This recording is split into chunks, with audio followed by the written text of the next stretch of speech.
السجدہ کی جو آیت نمبر 45 تا 48 یہ سبق ہے، اس میں 2 آیتیں ہم پچھلے سبق میں پڑھ چکے ہیں، 45 اور 46۔ آج ہم اس کے بعد جو اگلی آیات ہیں وہ انشاءاللہ پڑھیں گے۔ ان آیات کا ترجمہ پچھلی طرف دیا گیا ہے۔ اعوذ باللہ السمیع العلیم من الشیطان الرجیم من ہمزہ ونفخہ ونفثہ۔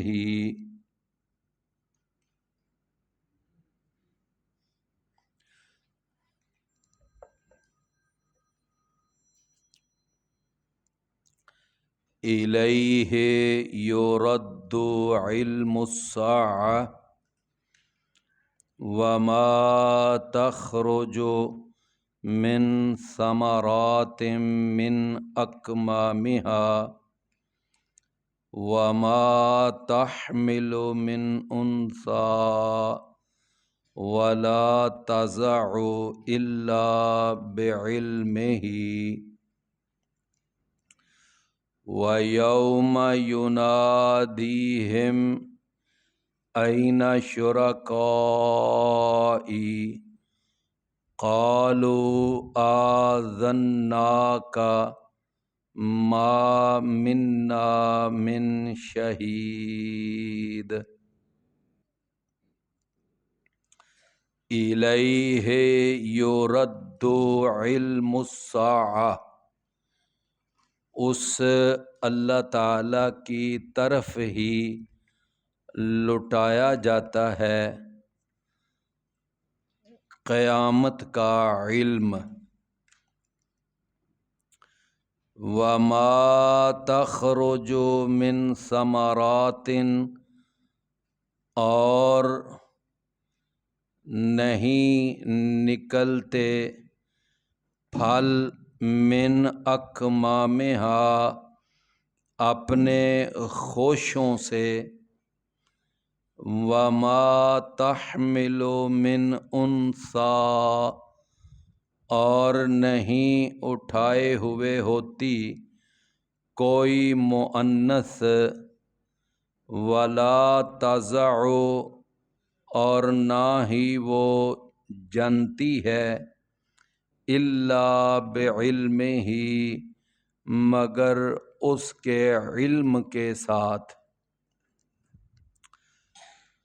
وَيَوْمَ يُنَادِيهِمْ، اور جس دن وہ ان کو آواز دے گا، أَيْنَ شُرَكَائِي، کہاں ہیں میرے شریک؟ قالوا، تو وہ جواب دیں گے، آذناک، کہ ہم نے آپ کو بتا دیا ہے، ما منا من شہید، کہ نہیں ہے ہم میں سے کوئی بھی گواہی دینے والا۔ اللہ تعالی نے اس آیت مبارکہ میں جو ابھی ہم نے پڑھی ہے، اس میں اللہ تعالی نے اپنے ابدی ازلی مستقل علم کا ذکر فرما کر اللہ نے توحید کے عقیدے کا اثبات کیا ہے اور شرک کے عقیدے کا رد کیا ہے۔ اللہ تعالیٰ کا جو علم ہے، وہ علم جو ہے وہ عارضی نہیں ہے کہ ایک بات کا علم اللہ تعالیٰ کو ایک وقت میں ہو اور پھر وہ اللہ اس بات کو بھول جائے۔ یا پہلے نہ ہو اور بعد میں وہ علم اللہ کے پاس آ جائے۔ اللہ کا علم ایسا عارضی نہیں ہے، بلکہ ایک چیز ابھی معرض وجود میں نہ بھی آئی ہو، اللہ کو اس چیز کا علم اس وقت بھی ہوتا ہے، اور جب آ چکی ہو تب بھی ہوتا ہے۔ یعنی اللہ تعالیٰ کو ما کانا کا اور ما یکونوں کا، یعنی ہر چیز کا علم اللہ کے پاس ہے۔ بات سمجھ آئی نا؟ ما کانا یعنی جو کچھ ہو چکا ہے، اور ما یکونوں جو کچھ ہوگا۔ اللہ کے پاس ہر چیز کا علم ہے، تو اللہ کا علم جو ہے وہ عارضی نہیں ہے، بلکہ کیا ہے؟ ابدی ہے اور ازلی ہے۔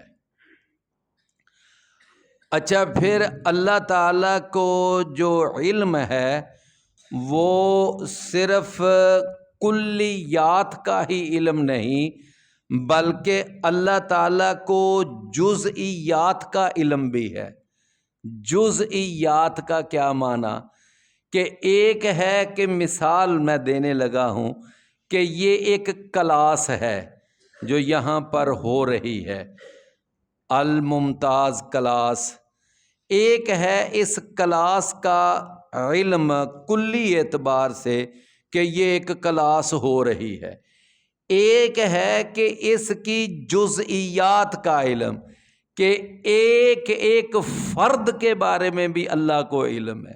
ایک ہے کہ کلاس کا مجموعی علم کہ یہاں ایک کلاس ہو رہی ہے، اور ایک ہے کہ اس کلاس کے ایک ایک فرد پر اللہ تعالیٰ کو مکمل معلومات حاصل ہیں۔ بات سمجھ آئی نا؟ تو یہ معنی ہے کہ اللہ کے پاس کلیات کا علم بھی ہے اور اللہ کے پاس جزئیات کا علم بھی ہے۔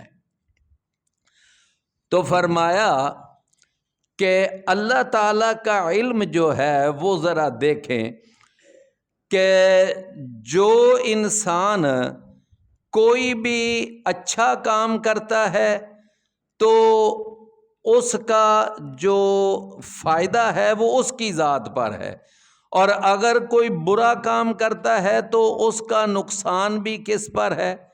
یہ ہم نے پچھلی آیت میں پڑھا نا۔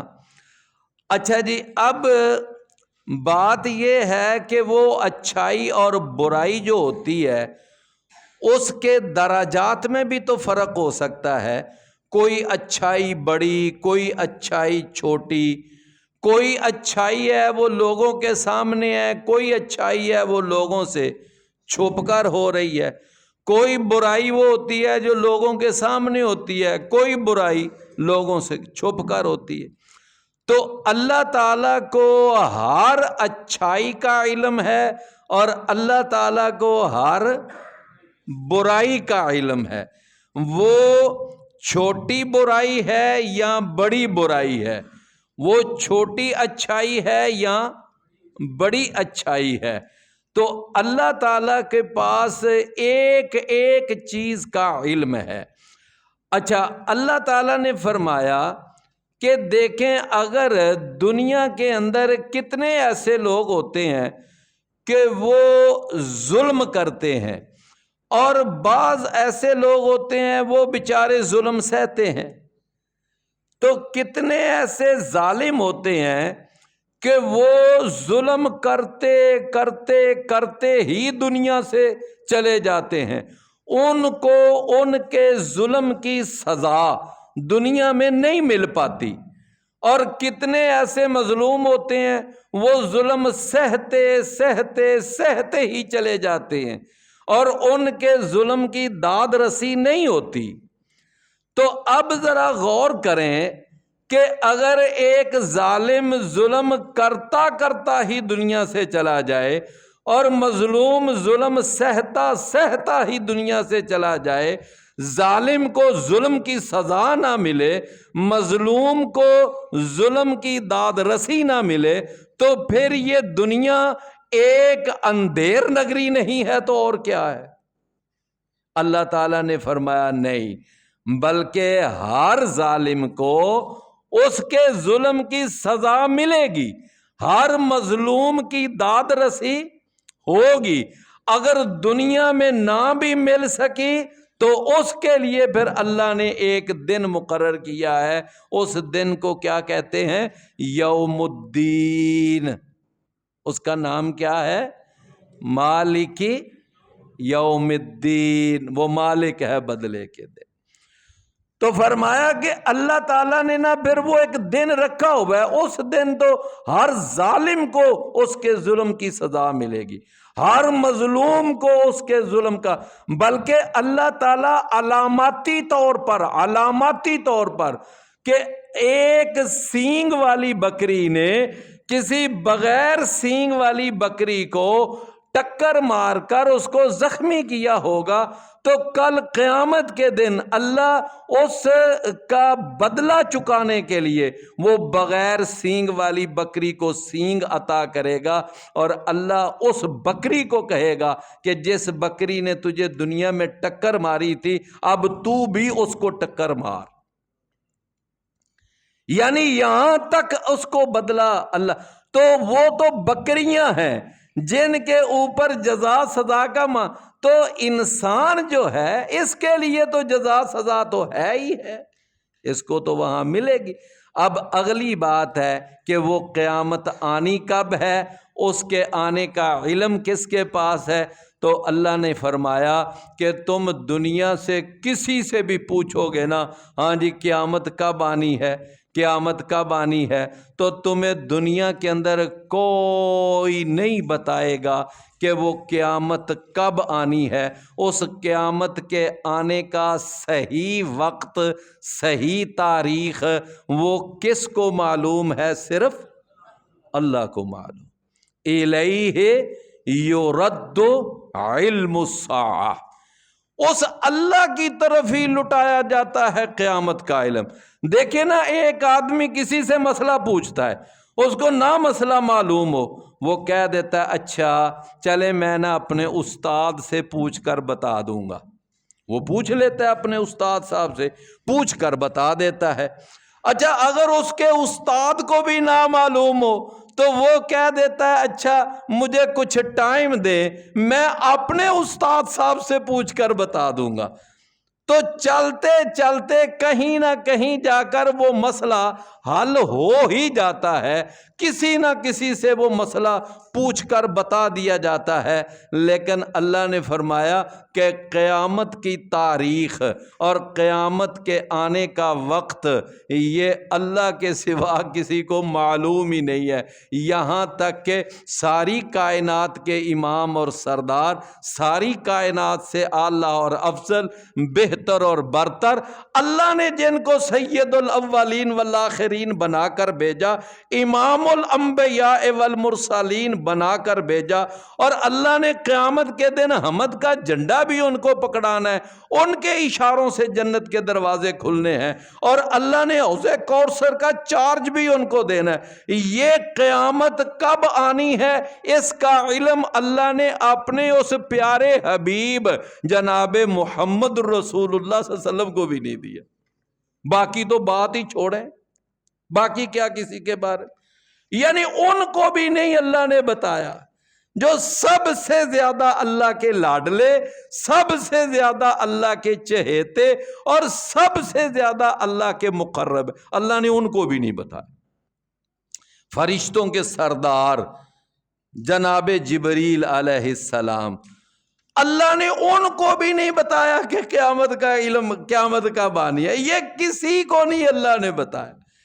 یہاں تک کہ ایک وہ حدیث جبریل ہے نا کہ جناب جبریل انسانی شکل میں آئے، کپڑے سفید پہنے ہوئے تھے، بال انتہائی کالے، اور بالوں پر کوئی گرد و غبار بھی نہیں ہے، اور وہ آئے اور آ کر کچھ سوالات کیے، تو ان سوالات میں سے ایک سوال تھا اسلام کیا ہے، دوسرا سوال تھا ایمان کیا ہے۔ نبی صلی اللہ علیہ وسلم ان سوالوں کا جواب دیتے رہے۔ پھر ایک سوال تھا احسان کیا ہے، آپ نے اس کا بھی جواب دیا۔ پھر ایک سوال یہ آیا کہ انہوں نے سوال کیا وہ جو سفید کپڑے پہن کر کالے بال والے آپ کے سامنے دو زانو ہو کر بیٹھے ہوئے ہیں انسانی شکل میں۔ چوتھا سوال کہ قیامت کب آئے گی؟ تو رسول اللہ صلی اللہ علیہ وسلم نے پتہ ہے کیا کہا؟ آپ نے فرمایا کہ جس طرح اس سوال کا جواب سوال کرنے والے کو نہیں آتا، اس طرح اس کا جواب اس کو بھی نہیں آتا جس سے سوال کیا جا رہا ہے، یعنی مجھے بھی یہ سوال کا جواب نہیں آتا۔ لو جس وقت وہ اٹھے اور اٹھ کر چلے گئے تو نبی صلی اللہ علیہ وسلم نے پوچھا وہ ابھی جو ادھر بندہ بیٹھا تھا نا سفید کپڑوں والا سیاہ بالوں والا، تو جاؤ نا ذرا اس کو ذرا دیکھ کر لاؤ۔ تو صحابہ اٹھ کر کوئی ادھر کوئی ادھر کوئی ادھر سارا تلاش کیا، نہیں ملے۔ تو آ کر کہنے لگے اللہ کے نبی وہ تو بندہ نہیں ملا کہیں۔ آپ نے فرمایا میں بتاتا ہوں وہ جبریل تھے، انسانی شکل میں آئے تھے اور سوالن جوابن تمہیں وہ دین سکھانا چاہتے تھے۔ کیا سکھانا چاہتے تھے؟ دین۔ سوالن جوابن، سمجھے نا؟ وہ یعنی سوال کرتے تھے، میں جواب دیتا تھا، جواب ان کو بھی معلوم ہوتا تھا، اصل میں دین تمہیں سکھانا مقصود تھا۔ فرمایا کہ وہ جبریل تھے۔ تو اس کا مطلب یہ ہوا کہ وہ جو چوتھا سوال تھا نا قیامت کب آئے گی، اس کا جواب نہ رسول اللہ صلی اللہ علیہ وسلم کو آتا تھا نہ جناب جبریل کو آتا تھا، سمجھے نا؟ تو یہ قیامت کب آنی ہے اس کا علم اللہ کے سوا کسی کو نہیں ہے۔ یہاں تک کہ رسول اللہ صلی اللہ علیہ وسلم جس وقت گئے نا معراج کے موقع پر، آسمانوں پر گئے، تو اللہ کے نبی صلی اللہ علیہ وسلم نے فرمایا کہ معراج کے موقع پر کئی انبیاء سے ملاقاتیں ہوئیں، تو ایک نشست، ایک ملاقات نبی صلی اللہ علیہ وسلم نے فرمایا میری ایک الگ سے نشست جناب عیسیٰ علیہ السلام سے بھی ہوئی، عیسیٰ علیہ السلام سے۔ تو میں نے عیسیٰ علیہ السلام سے پوچھا کہ آپ بڑے عرصے سے یہاں آسمانوں پر آئے ہیں، اللہ نے آپ کو ادھر اٹھایا ہوا ہے اور قیامت کے قریب آپ نے نا دنیا میں تشریف لانی ہے، تو آپ کے علم میں ہے، اب آپ تو آسمانوں پر رہ رہے ہیں، کیا آپ کے پاس اس بات کا علم ہے کہ قیامت کب آئے گی؟ آپ کو پتہ ہے اس بات کا؟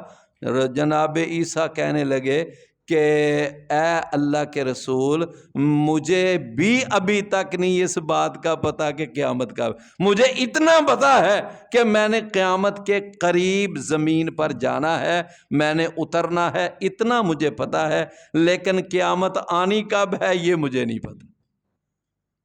بھئی بات سمجھ آئی نا؟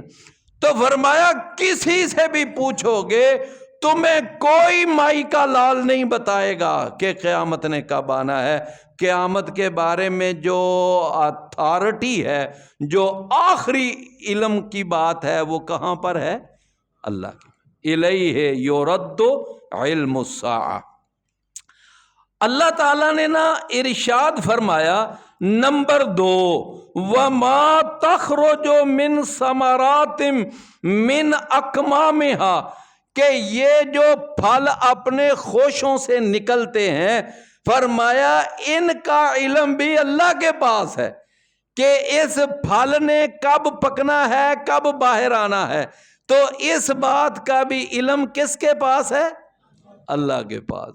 یہاں تک کہ پوری کائنات میں درخت کتنے ہیں اور ان کے اوپر پھل کتنے لگے ہوئے ہیں اور پودے کتنے ہیں، ان پر پھول کتنے لگے ہوئے ہیں، پوری کائنات میں اناج کے سٹے کتنے ہیں اور ان پر سٹے کتنے ہیں، ان سٹوں میں دانے کتنے ہیں، ان ساری چیزوں کا علم کس کے پاس ہے؟ اللہ کے پاس۔ وہ میں نے پہلے بتایا نا کہ اللہ کے پاس کلیات کا علم بھی ہے اور اللہ کے پاس جزئیات کا علم بھی ہے۔ تو فرمایا کہ وَمَا تَخْرُجُ مِن ثَمَرَاتٍ مِّنْ أَكْمَامِهَا، کہ پھلوں سے خوشوں میں جو پھل ہیں ان کے وہ کب نکلنا ہے، انہوں نے کب پکنا ہے، کب تیار ہونا ہے، یہ بھی کس کے پاس علم ہے؟ اللہ کے پاس۔ کتنی چیزیں ہو گئیں؟ دو۔ نمبر ایک، قیامت کب آنی ہے، کس کے پاس علم ہے؟ اور پھل نے پک کر خوشے سے کب باہر آنا ہے، یہ بھی علم کس کے پاس ہے؟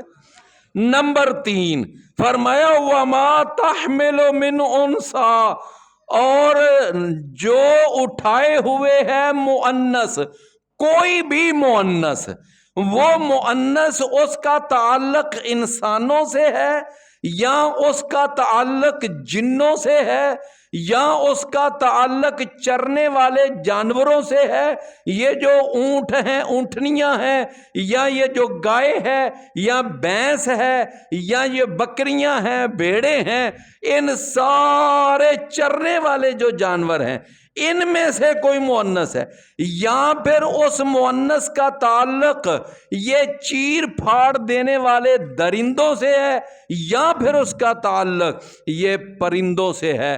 کوئی بھی مؤنث جو ہے، اس مؤنث جب وہ حاملہ ہوتی ہے تو اس کے حمل کا علم کس کے پاس ہے؟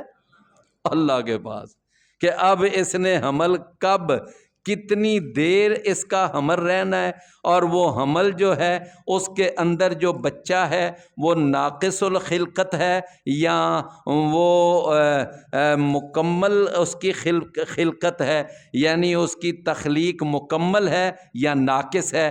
پھر وہ جو اس کے اندر بچہ ہے اس نے کب جنم لینا ہے، یہ سارا علم اللہ کے پاس۔ اب انسان ہی ہے، آج کہتے ہیں جی الٹرا ساؤنڈ بتا دیتی ہے، او بھائی الٹرا ساؤنڈ زیادہ سے زیادہ وہ ایک مشین ہونے کے حوالے سے اتنا تو بتا دے گی کہ یہ مؤنث ہے یا مذکر ہے، لیکن وہ آگے بچہ یا بچی بدبخت ہوگا یا خوش بخت ہوگا، یہ کوئی مشین بتا سکتی ہے؟ وہ بچہ، وہ بچی، وہ کند ذہن ہوگا یا ذہین ہوگا، یہ کوئی دنیا کی مشینری بتا سکتی ہے؟ نہیں بتا سکتی۔ پھر اس نے آگے جا کر ماں باپ کا فرما بردار ہونا ہے یا نافرمان ہونا ہے، یہ کون سی مشین بتائے گی؟ یعنی اس حمل کی مکمل جو ڈیٹیلز ہیں وہ کون جانتا ہے؟ اللہ۔ دنیا کی کوئی مشین نہیں بتا سکتی۔ فرمایا نمبر 4 وَمَا تَضَعُ وَلَا تَضَعُ إِلَّا بِعِلْمِهِ، اور نہیں وہ جنتی مگر وہ بھی اللہ کے علم میں ہے کہ اب اس مؤنث نے بچہ جننا کب ہے، اور پھر یعنی اس کی ولادت کہاں ہونی ہے، کیسے ہونی ہے، اس کا لیے کیا، تو یہ ساری تفصیل کون جانتا ہے؟ اللہ۔ اللہ تعالیٰ نے یہاں 4 چیزوں کا ذکر کیا۔ نمبر 1، قیامت کا فائنل علم کس کے پاس ہے؟ اللہ۔ خوشوں میں جو پھل ہیں ان پھلوں کی مکمل تفصیلات کون جانتا ہے؟ اللہ جانتا ہے۔ اور جو مؤنث ہیں ان کے پیٹ میں جو حمل ہے وہ حمل کی تفصیلات بھی کون جانتا ہے؟ اللہ۔ اور اس حاملہ نے بچے کو جننا کب ہے یہ بھی اللہ جانتا ہے۔ تو یہ ساری تفصیلات جاننے والا کون ہے؟ اللہ۔ تو جو اللہ اتنی تفصیلات جانتا ہے، اللہ کے سوا کوئی دنیا کے اندر نبی، کوئی ولی، کوئی پیر، کوئی پیغمبر، کوئی سائیں، کوئی قلندر، کوئی پہنچی ہوئی سرکار، کوئی کرنی بھرنی والا، کوئی ایسا ہے کہ جو ان ساری تفصیلات کو جانتا ہو؟ نہیں ہے۔ تو جب اللہ کے سوا ان ساری تفصیلات کو جانتا ہی کوئی نہیں تو پھر اللہ کے سوا اور کوئی معبود برحق ہو سکتا ہے؟ تو بات آ گئی نا سمجھ کہ اس اللہ نے یہاں اپنے علم کامل کا ذکر فرما کر اللہ نے توحید کا اثبات کیا ہے، اور اللہ نے یہاں شرک کا رد کیا ہے۔ فرمایا بڑی بڑی اپنی پہنچی ہوئی سرکاریں لے آؤ، بڑے بڑے اپنے داتے، اپنے گنج بخش، اپنے مشکل کشا، حاجت روا لے آؤ، اور ان سے پوچھو تمہیں کیا قیامت کا علم ہے، ان سے پوچھو کہ کیا خوشوں میں جو پھل ہے وہ کب نکلے گا، ان سے پوچھو کہ یہ حمل کی تفصیل یا جننے، کوئی نئی دنیا کی پرسنالٹی نہیں بتا سکے گی۔ تو ان ساری چیزوں کا علم جب اللہ کے پاس ہے تو پھر اللہ کے سوا نہ کوئی خالق ہے، نہ کوئی مالک ہے، نہ کوئی رازق ہے، نہ کوئی عبادت کے لائق ہے، اللہ کے سوا نہ کوئی مشکل کشا ہے، نہ کوئی حاجت روا ہے۔ تو یہ چیزیں ہمیں رہنمائی کرتی ہیں کہ عبادت کے لائق بھی کون ہے؟ صرف اللہ ہے۔ تو بھئی بات سمجھ آ گئی نا؟ فرمایا کہ وَيَوْمَ يُنَادِيهِمْ، اب آگے ذرا غور کریں۔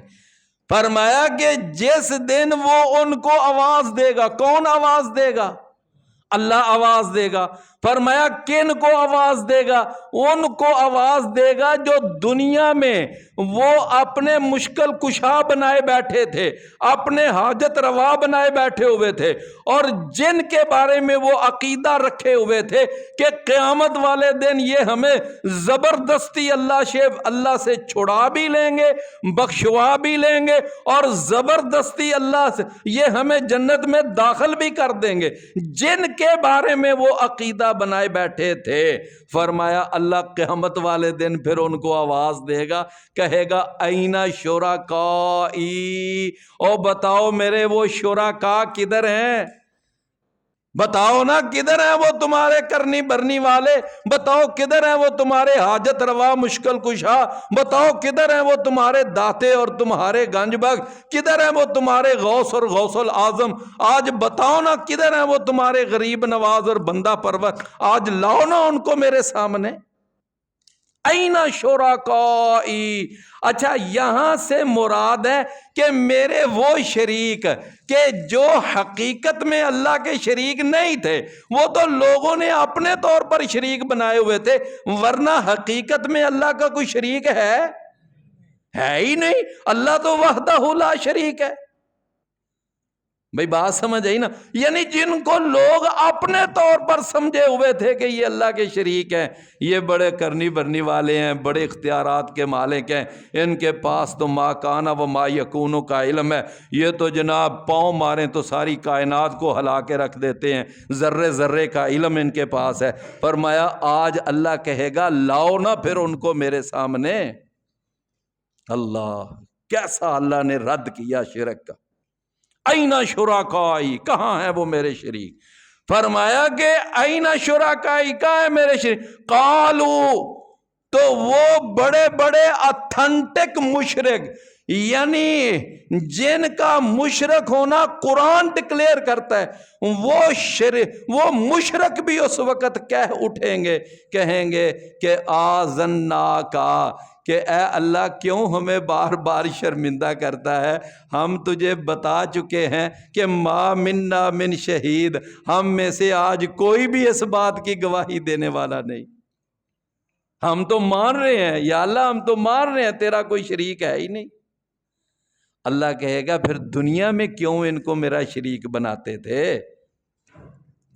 میرے پیارے بھائیوں، فرمایا وَضَلَّ عَنْهُمْ مَا كَانُوا يَدْعُونَ مِنْ قَبْلُ، اور گم ہو جائیں گے ان سے وہ سارے معبود، وہ سارے مشکل کشا، وہ سارے کرنی بھرنی والے، وہ سارے داتے گم ہو جائیں گے ان سے جن کو وہ اللہ کے سوا پہلے پکارا کرتے تھے، دنیا میں جن کو پکارا کرتے تھے۔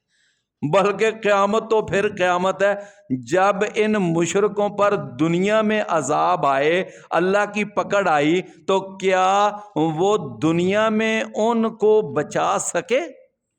اچھا چلیں، نوح علیہ السلام کی قوم پر عذاب آیا تھا کہ نہیں آیا تھا؟ آیا تھا نا۔ تو نوح علیہ السلام کی قوم کیا اپنے معبود، کتنے تھے ان کے معبود؟ کتنے تھے؟ 5۔ اللہ نے قرآن میں نام بھی بیان کیے ہیں۔ وَقَالُوا لَا تَذَرُنَّ آلِهَتَكُمْ وَلَا تَذَرُنَّ وَدًّا وَلَا سُوَاعًا ولا یغوث و یعوق و نصر، یہ پانچ ان کے معبود تھے۔ بلکہ اس کو ذرا آسان اصطلاح میں سمجھ لیں کہ یہ پانچ ان کے پنج تن پاک تھے۔ یہ پانچ ان کے کیا تھے؟ اچھا یہ نہیں کہ میں کوئی اپنی طرف سے، سیدنا عبداللہ بن عباس رضی اللہ عنہ، صحیح بخاری میں روایت آتی ہے، حدیث آتی ہے، وہ کہتے تھے، وہ فرماتے تھے کہ رسول اللہ صلی اللہ علیہ وسلم نے فرمایا کہ یہ پانچ ان کے بڑے بڑے نیک بزرگ تھے۔ تو نیک بزرگ تھے تو کیا مطلب ہوا؟ پنج تن پاک تھے، یعنی نعوذ باللہ وہ ان کے کوئی ڈاکو قسم کے لوگ نہیں تھے، کوئی بدماش یا اوباش قسم کے لوگ نہیں تھے کہ جو مر گئے تو لوگوں نے ان کو بس پوجنا شروع کر دیا۔ وہ نیک، متقی، پرہیزگار، عبادت گزار، لیکن جب مرے تو مرنے کے بعد لوگوں نے ان کی عبادت شروع کر دی۔ شیطان آیا ان کے پاس، اور تم نے عبادت کیا کرنی ہے؟ عبادت تو کر گئے وہ تمہارے، بس آہستہ آہستہ ایسی ان کو شرک کی پٹری پہ چڑھایا، پھر ان کی عبادت شروع کروا دی۔ تو یہ پانچ جو تھے یہ ان کے کیا تھے؟ پنج تن پاک تھے۔ میرے بھائیوں، یہ پنج تن پاک کا جو اصل کنسیپٹ ہے نا، یہ وہاں سے ہی چلتا چلتا چلتا آ رہا ہے۔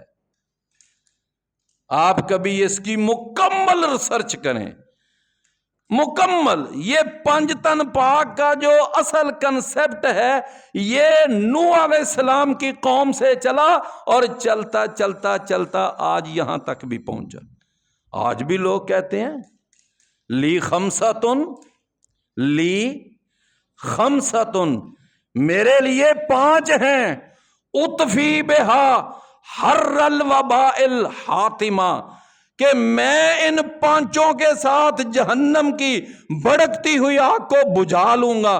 مجھے کوئی ضرورت نہیں ہے کوئی اور کام کرنے کی، بس میں ان پانچ کا نعرہ لگاتا ہوں، ان پانچ کے مرنے مرتا ہوں، ان پانچ کے نام کی نیاز دیتا ہوں، بس میں ان پانچوں کی وجہ سے جہنم کی بھڑکتی ہوئی آگ کو بجھا لوں گا۔ اور آگے پتہ ہے کیا کہتے ہیں؟ کہتے ہیں کہ المصطفیٰ والمرتضیٰ وابناہما والفاطمہ۔ نہیں سمجھ آئی؟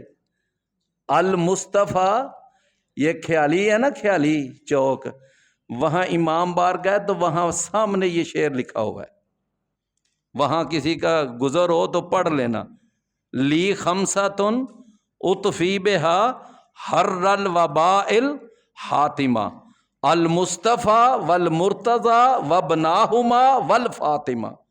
وہ کون ہے پانچ؟ ایک مصطفیٰ ہیں، ایک مرتضیٰ ہیں، دو ان کے بیٹے ہیں حسن حسین، اور ایک فاطمہ ہے۔ نہیں سمجھے بات؟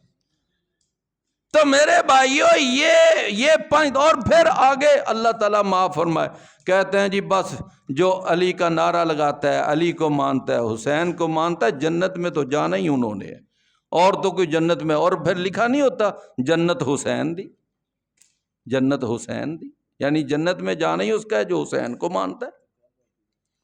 ہاں، کعبہ علی دا تو جنت حسین دی، بس باقی تو سارے فارغ ہیں۔ فرمایا کہ وَيَوْمَ يُنَادِيهِمْ، اور جس دن وہ ان کو آواز دے گا، کون؟ اللہ، کہ اَيْنَ شُرَكَائِي، کدھر ہیں وہ میرے شریک؟ قالوا، وہ کہیں گے آذَنَّاكَ، یا اللہ ہم تجھے بتا چکے ہیں، ما منا من شہید، کہ ہم میں سے کوئی اس بات کی گواہی دینے والا۔ اچھا چلیں، وہ تو تھے نا جناب نوح علیہ السلام، ان کی قوم، سمجھے نا، وہ سب سے پہلی مشرک قوم۔ اچھا اب آ جائیں سب سے آخری پیغمبر، سب سے، وہ کون ہے؟ جناب محمد رسول اللہ، جناب محمد کریم صلی اللہ علیہ وسلم کے زمانے میں وہ جو مشرکین مکہ تھے، وہ ان کی بڑی بڑی گدیاں کون تھیں بلا؟ بڑی بڑی گدیاں، یہ لات، یہ منات اور عزا اور حبل، اور وہ 360 انہوں نے جو ان کے نام کی وہ نظر و نیاز دیتے تھے، وہاں چڑھاوے چڑھاتے تھے، وہاں جا کر حاضریاں دیتے، وہاں مجاور بن کر بیٹھتے، یعنی مکمل وہ سارا نظام۔ اچھا، اب ایک دفعہ مکے میں قحط پڑ گیا۔ مکے میں کیا پڑ گیا؟ قحط۔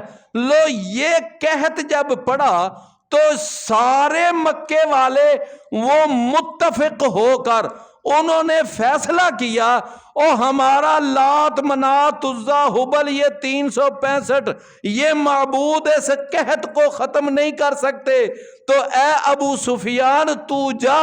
300 میل کا اس نے سفر کیا اور پھر وہ مدینے پہنچا، جا کر محمد صلی اللہ علیہ وسلم سے کہتا ہے کہ اے محمد صلی اللہ علیہ وسلم، او کتنے سارے بندے تو نے ہمارے جنگوں میں مکا دیے ہیں، اب جو باقی بچے ہیں وہ قحط سے مر رہے ہیں، تو اے محمد اپنی قوم قبیلے اور قریش پر کچھ ترس کھا اور ان کے لیے دعا کر، اللہ وہاں بارش برسائے، ہم تو وہاں چمڑے بگو بگو کر کھاتے ہیں، ہڈیاں پیس پیس کر کھا رہے ہیں، ہمارے بچے مر رہے ہیں، کچھ دعا کر کو اللہ رحمت کرے۔ لوگ کون گیا ہے دعا کروانے کے لیے؟ ابو سفیان، لات اور منات اور عزا کا پجاری، وہ وہاں پر گیا۔ ابھی وہ مسلمان نہیں ہوئے تھے، اسلام تو بعد میں قبول کیا انہوں نے۔ میرے بھائیوں، آپ ذرا غور کریں، ان کے حاجت رواؤں نے، مشکل کشاؤں نے ان کی دنیا میں مدد نہیں کی، تو بتاؤ ان کی وہ قیامت والے دن کیا مدد کریں گے؟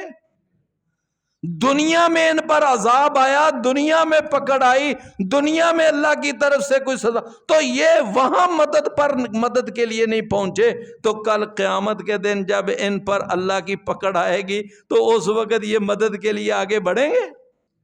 اللہ نے قرآن میں فرمایا وَضَلَّ عَنْهُمْ مَا كَانُوا يَدْعُونَ مِنْ قَبْلُ وَظَنُّوا، اور انہیں یقین ہو جائے گا مَا لَهُم مِّن مَّحِيصٍ، کہ آج بھاگنے کی کوئی جگہ نہیں ہے، آج بھاگ کر ہم کہیں نہیں جا سکتے۔ یہاں مجرم ہوتے ہیں نا، بڑے بڑے جرم کر کے دوسرے ملکوں میں بھاگ جاتے ہیں، پناہ لے لیتے ہیں، وہاں جا کر سیاسی پناہ لے لیتے ہیں، سمجھے نا، لیکن وہاں پر بھاگنے کی کوئی جگہ نہیں ہوگی، کوئی نہیں جگہ ہوگی۔ فرمایا ما لہم من محیص، کوئی بھاگنے کی جگہ نہیں ہوگی۔ اللہ عمل کی توفیق عطا فرمائے۔ وآخر دعوانا۔ اچھا بھائی، ایک تو یہ ہے کہ اگلے ہفتے یہاں پر جمعے والے دن شاہد فاروق صاحب نے افطاری کا انتظام کیا ہے، تو جو 10 محرم کا روزہ رکھتے ہیں وہ بھی آئیں، اور جنہوں نے روزہ نہیں رکھنا وہ بھی آئیں۔ بعض لوگ نہیں بھی نا 10 محرم